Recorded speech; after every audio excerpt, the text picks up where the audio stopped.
Assalamualaikum warahmatullahi wabarakatuh. Tengok hari ni apa kacang bendi.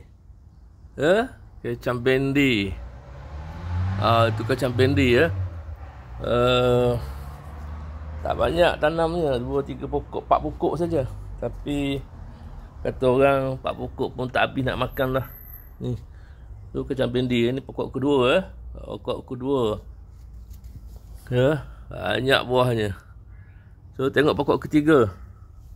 Ini pokok ketiga. Adalah 5-6 biji Ini pokok keempat. 1, 2, 3, 4, 5, 6 biji.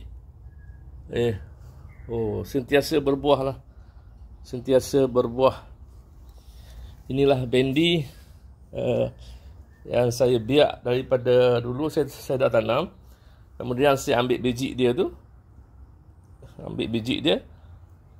Kemudian biak biji dia lah. Banyak buah dia dah. Ini 1, 2, 3, 4, 5, 6, 7. Ini 1, 2, 3, 4, 5, 6, 7, 8. Itu saja sahabat Mana tanam 4 pokok tepi rumah, 5 pokok tepi rumah, tak habis makan dah. Jadi kita galakkanlah masyarakat kita bercocok tanam di tepi rumah. Tanah pun tak banyak, tak luas ni. 2,5 kaki kali 5 kaki saja. Kemudian saya dindingkan kawasan tu dengan bata tu.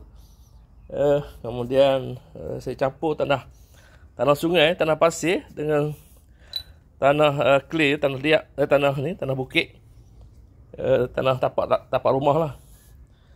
Maka saya tanam lah. Bolehlah makan jadi itu dia bendi Kalau kita berjalan pula beberapa langkah, kita akan jumpa pisang lah.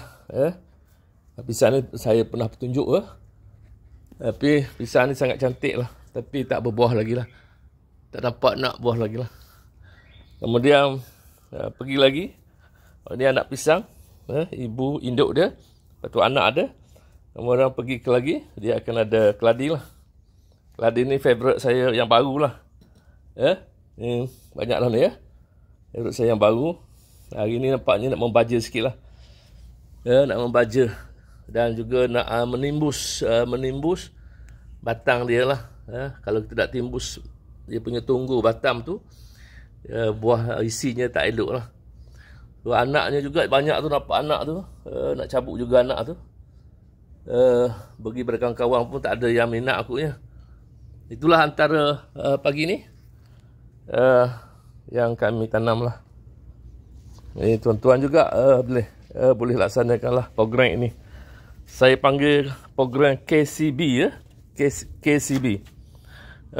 Program KCB di bawah tanah pusaka Dia lebih kurang dalam 4 kaki lebar tanahnya. Kemudian memanjang lebih kurang dalam 7 kaki lah, 8 kaki. Jadi itulah je lah kita tanam. Okey, sahabat-sahabat. Nampak dah ada serangga ni. Serangga ni dah ada. Kita bunuh je lah dengan tangan serangga ni. Okey, itu saja. Saya rasa pun tak lama lagi, 2 bulan lagi boleh makan lah. Okey, Assalamualaikum warahmatullahi wabarakatuh.